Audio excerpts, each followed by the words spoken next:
નમસ્કાર, દિવસભરના તાજા સમાચારોમાં તમારું સ્વાગત છે। તમારી સાથે હું છું પિનલગીરી ગોસ્વામી। સમાચારો વિસ્તારથી જાણીએ એ પહેલા મહત્વના સમાચારો ઉપર એક નજર। નમસ્કાર મિત્રો, આજની વિડીયોમાં વાત થશે લગ્નમાં 2 ડીજેની હરીફાઈ, પોલીસ ફરિયાદ દાખલ કરવામાં આવી છે। તમે પણ તમારા લગ્નમાં મોટું ડીજે મંગાવતા હોય તો ચેતી જજો। મિત્રો, સમાચારો વિસ્તારથી જાણીશું આ વિડીયોમાં। ત્યારે આગળ વાત થશે ભાજપના ઉમેદવારની સંપત્તિ 260 કરોડથી વધુ સામે આવી છે। આગળ વાત થશે મહાકુંભ માટે હર્ષ સંઘવીની મોટી જાહેરાત। ત્યારે વાત થશે કોલ્ડ પ્લેમાં 2 દિવસમાં 4 લાખ લોકોએ મેટ્રોમાં મુસાફરી કરી છે। ત્યારે આગળ વાત થશે સ્થાનિક સ્વરાજ્યની ચૂંટણીમાં કાર્યકરો નિરુત્સાહ જોવા મળી રહ્યા છે। ત્યારે આગળ વાત થશે ગંગામાં ડૂબકી લગાવવાથી દેશની ગરીબી દૂર થશે। આગળ વાત થશે પીએમ મોદી ફેબ્રુઆરીમાં અમેરિકા જઈ શકે છે। ત્યારે આગળ વાત થશે કોલ્ડ પ્લે જોવા આવેલા ઇન્ફ્લુએન્સર સાથે થયો છે મોટો દાવ, છેતરપિંડી કરવામાં આવી છે। ત્યારે આગળ વાત થશે ચીનના લીધે 9.34 લાખ કરોડ રૂપિયાનું નુકસાન થયું છે।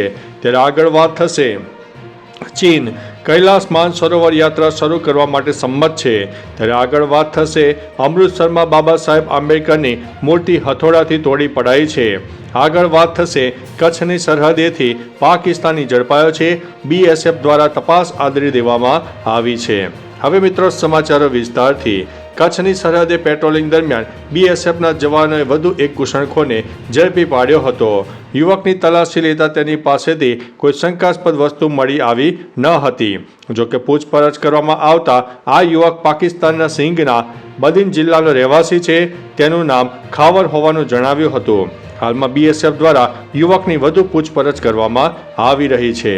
મિત્રો, અન્ય મહત્વના સમાચારની વાત કરીએ તો અમૃતસરમાં બાબા સાહેબ આંબેડકરની મૂર્તિ હથોડાથી તોડી પડાઈ છે।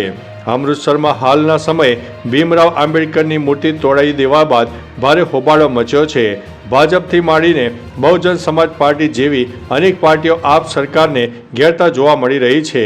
ભાજપના સાંસદ યોગેન્દ્ર ચંદોલિયાએ આ સંદર્ભે રાષ્ટ્રીય સંયોજક અરવિંદ કેજરીવાલને એક પત્ર લખ્યો છે। તેમાં તેમણે જણાવ્યું છે કે ભાજપ નેતા આંબેડકરની મૂર્તિ પર શ્રદ્ધાંજલિ આપવા માટે અમૃતસર જવા માગે છે।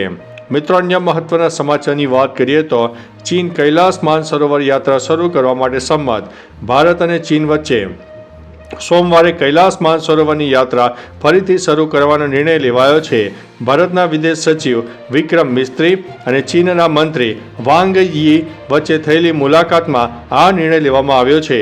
આ યાત્રા 2020માં ગલવાન ઘાટી પર હુમલાથી બંધ હતી। આ ઉપરાંત બંને દેશ વચ્ચે સીમા ઉડ્ડયન શરૂ કરવા પર સૈદ્ધાંતિક સંમતિ બની છે। આના પગલે દિલ્હી અને બેઇજિંગ વચ્ચે ફ્લાઇટ પણ શરૂ થશે। મિત્રો, અન્ય મહત્વના સમાચારની વાત કરીએ તો ચીનના લીધે 9.34 લાખ કરોડ રૂપિયાનું નુકસાન થયું છે।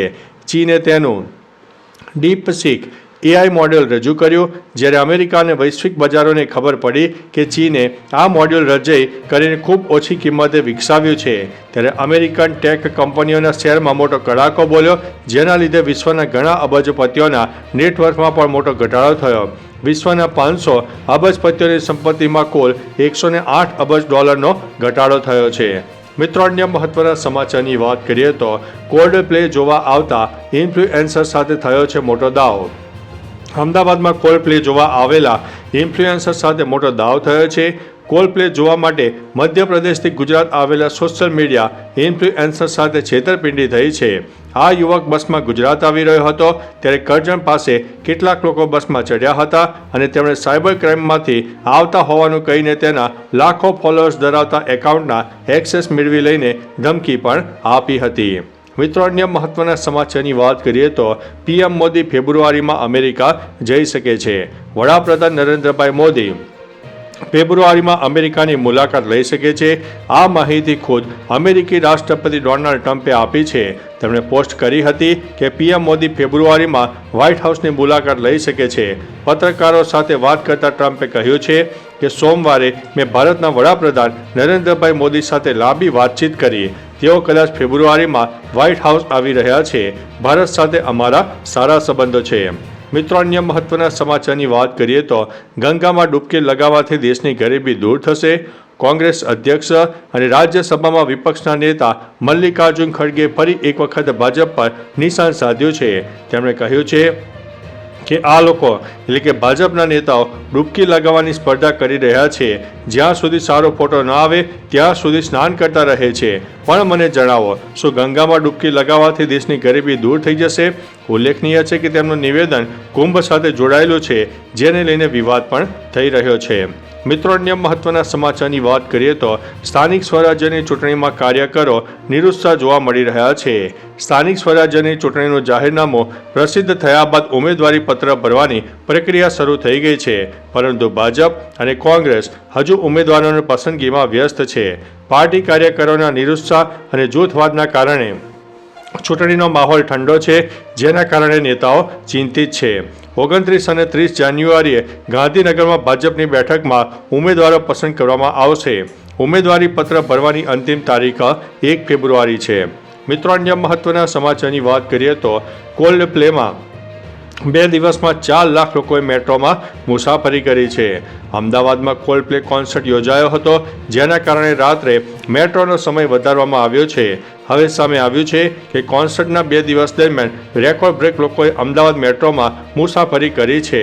25મી જાન્યુઆરીએ 2,13,000 જ્યારે 26મી જાન્યુઆરીએ 1,91,000 મુસાફરોએ મેટ્રોમાં સફર કરી છે. આમ 2 દિવસમાં કુલ 4,05,264 મુસાફરોએ મેટ્રોની મુસાફરી કરી છે. મિત્રો, અન્ય મહત્વના સમાચારની વાત કરીએ તો મહાકુંભ માટે હર્ષ સંઘવીની મોટી જાહેરાત. મહાકુંભમાં જવા ઈચ્છતા શ્રદ્ધાળુઓની માંગ વધતા ગુજરાત સરકાર આગામી સમયમાં અન્ય શહેરોમાંથી મહાકુંભ જવા માટે વધુ બસો શરૂ કરી શકે છે. વાહન વ્યવહાર મંત્રી ઉપરાંત હર્ષ સંઘવીએ જણાવ્યું છે કે ગુજરાતના વધુને વધુ શ્રદ્ધાળુઓ પરિવાર સાથે પ્રયાગરાજ જઈ શકે તે માટે વધારે બસો અલગ અલગ શહેરથી મૂકવા માટેનો પ્રયાસ ચાલી રહ્યો છે. તે અંગે ઝડપથી નિર્ણય લેવાશે અને તેની જાણકારી સૌને આપવામાં આવશે.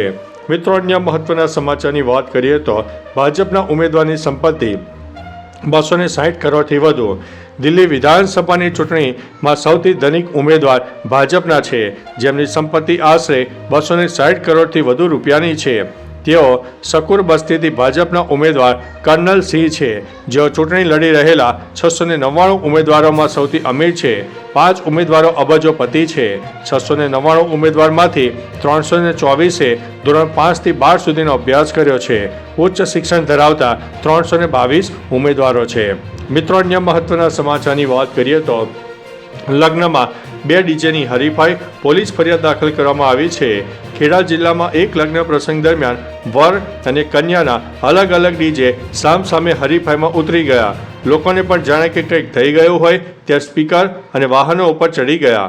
અનેક વખત સમજાવવા અને વિનંતી કરવા છતાં કોઈ ડીજે બંધ કરવા તૈયાર ન હતું. છેવટે ના છૂટકે કન્યાના પિતાએ પોલીસ ફરિયાદ કરવી પડી. આ ઘટનાનો વિડીયો પણ સામે આવ્યો છે. તમારું મિત્રો શું કહેવું છે? આવા લોકોનું શું કરવું જોઈએ? તો ચાલો મિત્રો, ફરીથી દેશ અને દુનિયાના સુપરફાસ્ટ સમાચાર લઈને મળતા રહીશો. ત્યાં સુધી અમને રજા આપશો. નમસ્તે.